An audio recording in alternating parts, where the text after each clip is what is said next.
Investment एक बहुत बड़ा माइलस्टोन है, लेकिन जैसा आपके क्षेत्र में फर्टिलाइज़र कॉरपोरेशन ऑफ इंडिया एक बैठा हुआ पब्लिक सेक्टर है, या एचईसी जो कि एक लॉस मेकिंग लेकिन अभी फंक्शनल पब्लिक सेक्टर है, तो इस तरह के एसेट्स को लिक्विफाई करने का, बेचने का या डिसइन्वेस्ट करने का कोई आपके पास, आप लोग के पास रोड मैप है?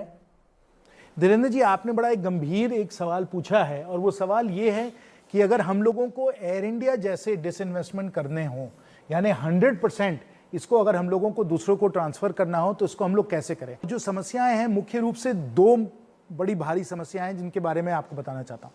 पहली बात तो ये है कि हर ऐसे जो है पीएसयू वगैरह में, उसमें कई सारे जो हैं एसेट्स, नॉन कोर एसेट्स होते हैं, और उन नॉन कोर एसेट्स को हम लोगों को हटाना पड़ता है। जैसे कि जमीन हो गया, आपने एचईसी की बात की धीरेन्द्र जी, जिसको मैं अच्छी तरह से जानता हूं, जो रांची में।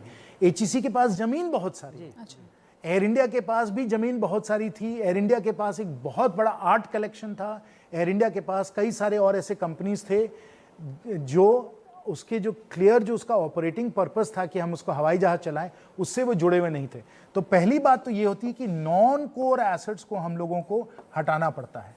नॉन कोर एसेट्स उनको आइडेंटिफाई करते हैं और उनको हटाना पड़ता है। इसकी एक लंबी प्रक्रिया चलती है, और इसमें हम लोगों ने एक बहुत बड़ा, सरकार में एक इनोवेशन हम लोगों ने तैयार किया।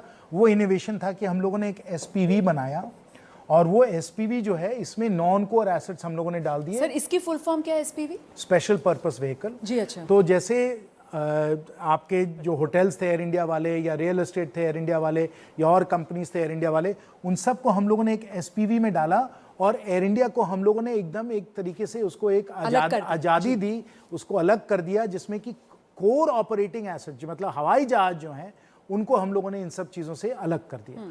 फिर जब ये अलग किया, तब जो है खरीदार फिर थोड़ा उनको रुचि आई कि भाई हमको ये सब नहीं लेना पड़ रहा है, हमको सिर्फ ऑपरेटिंग एसेट्स लेना पड़ा है। तो पहली बात तो ये है कि हम लोगों को एसपीवी बनाना पड़ता है, वो एक लंबी प्रक्रिया है।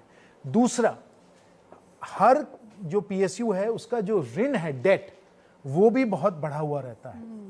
तो डेट को भी हम लोगों को किसी तरीके से अब्जॉर्ब करना है, जिसमें कि ऐसा ना हो कि जो खरीदार है उसको बहुत सारा डेट जो है, जो उसको बहुत ज़्यादा ऋण है, उसको ऋण स्वीकार करना पड़े। तो डेट का भी हम लोगों को यहाँ हम लोगों को स्ट्रीमलाइनिंग करना पड़ता है।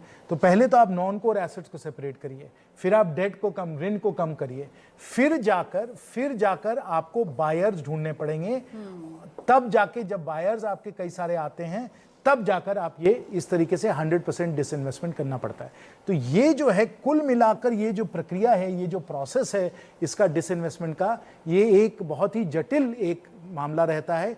इसका समाधान करना, हर चीज़ को धीरे धीरे करके इसका जो है ठीक से करना, उसमें समय लगता है। और अंत में जो आपके जो कर्मचारी हैं, आपके वर्कर्स हैं, उनके साथ भी न्याय हो, उनको भी एक फेयर और एक बहुत ही न्यायपूर्वक उनको एक आप एक डील मिले, उसके लिए भी आपको बहुत प्रयास करना पड़ता है। तो इसलिए इसकी प्रक्रिया जो है बड़ी कठिन प्रक्रिया है।